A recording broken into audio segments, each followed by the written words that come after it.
Good morning, everyone. As our non-bread is rising, we're going to go ahead and for the master chefs who want to try making hummus, we're going to make some hummus. So our first step is make sure your kitchen ready. You need your hat if you have one, have your hair tied back, apron, hands washed, ready to go. All right, so our first step is in a bowl or a food processor.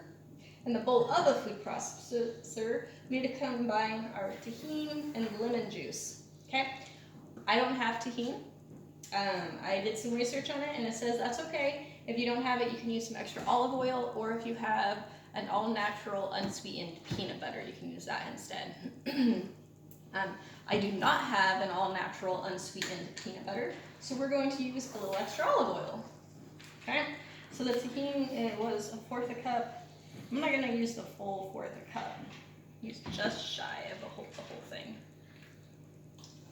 Okay. So there's the olive oil. Okay. Set to combine that and the lemon juice. So it recommends using a fresh lemon to get your lemon juice instead of from the bottle. So if you have a lemon and you can squeeze it, that's great. I'm going to slice it and then kind of squeeze it into my measuring cup. This is actually 1 minute. You don't want to measure but we'll see. I don't want to see. So if I'm not using an actual squeezer type thing, if I'm going to do it by hand, I like to roll the fruit first to help the juice break it apart. I think it helps. Okay, I'm just going to use a fork to get my seeds out. Get those seeds out. Got 1/2 cup or 1/4 cup. Just going to pour it in. Oh no, I missed one. All right.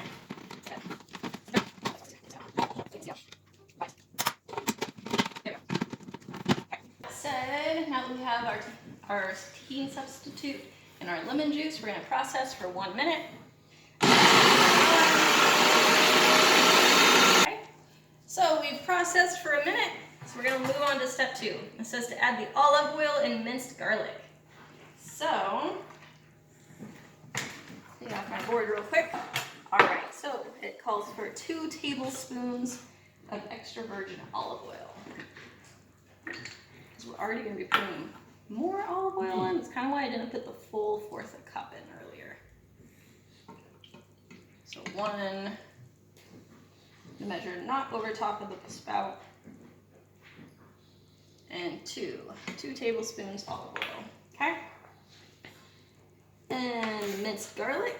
It calls for 1 small garlic clove. Now, if you have just normal garlic, use that. I happen to have some roasted garlic, so I'm going to use some roasted garlic. If you don't have any garlic cloves, you can just use some garlic powder. That works too.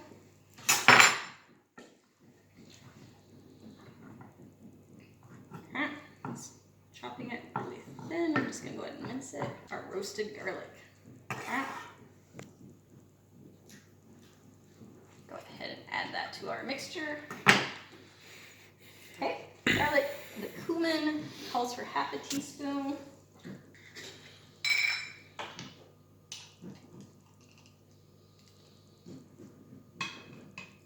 All right, 1/2 teaspoon. And then 1/2 teaspoon of salt. The recipe says salt to taste, and later it says 1/2 teaspoon. I think 1/2 teaspoon is probably a great place to start. And then if we need more as we go on, we can add more. All right. Okay. Okay. We're now going to turn it back on. 30 seconds. After the first 30 seconds, it says to go ahead and scrape the sides of the bottom of the bowl, then process for another 30 seconds. If you were using a thicker, like if you were using the peanut butter or something like that, you would probably need to do that. But since mine is very liquidy, I don't need to scrape it. So I'm going to go ahead and start it for the other 30 seconds. All right. Step 3, we need to open, drain, and rinse our chickpeas. Yeah, go ahead and open that up. Stuff those out. Some people want to like to pull all the skins off. I was looking into it, and it said it really probably doesn't matter. So I'm not gonna mess with that step because it didn't seem like it was really that big of a difference. Okay. Now, step 4 says to add half of the chickpeas. We're just gonna do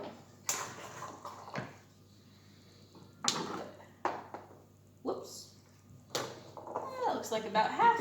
It's not a fine science. Okay, after we put the half of the chickpeas in, we're going to process for 1 minute. We then are supposed to scrape the sides of the bowl and the bottom. We'll go ahead and do that this time.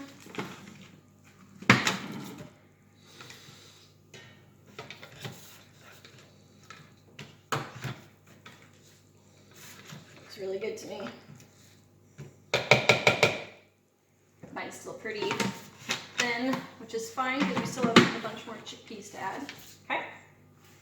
Then add the remaining chickpeas and process until thick and quite smooth. Okay, so we're just gonna put it in. Okay, I've added the rest of the chickpeas. We've processed it for the remaining 2 to 3 minutes. And now we get to check it. And if we don't like the consistency, it says you can add 2 to 3 tablespoons of cold water, and that's supposed to help make it more creamy or fluffy. I actually think this consistency looks great to me. We're supposed to taste it, make sure we like the way it tastes. I'm gonna pause that for a second. So I'm gonna use a chip to taste.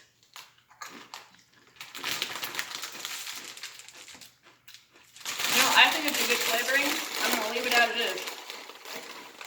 But you can decide if you want. You can add more seasoning. You could add some more. I actually added a little bit more lemon and a little bit more garlic to mine when it was processing already. You can do that if you want. You could add some more salt. You could add some curry. You could add something spicy, some chili. And then go ahead and just put it into a bowl. You're gonna want it to, actually it needs to be airtight. Well, I plan on eating this with the naan bread in a minute here, so I'm putting it into this for now, and then I'll move it into an airtight container. All right, so clean up and enjoy.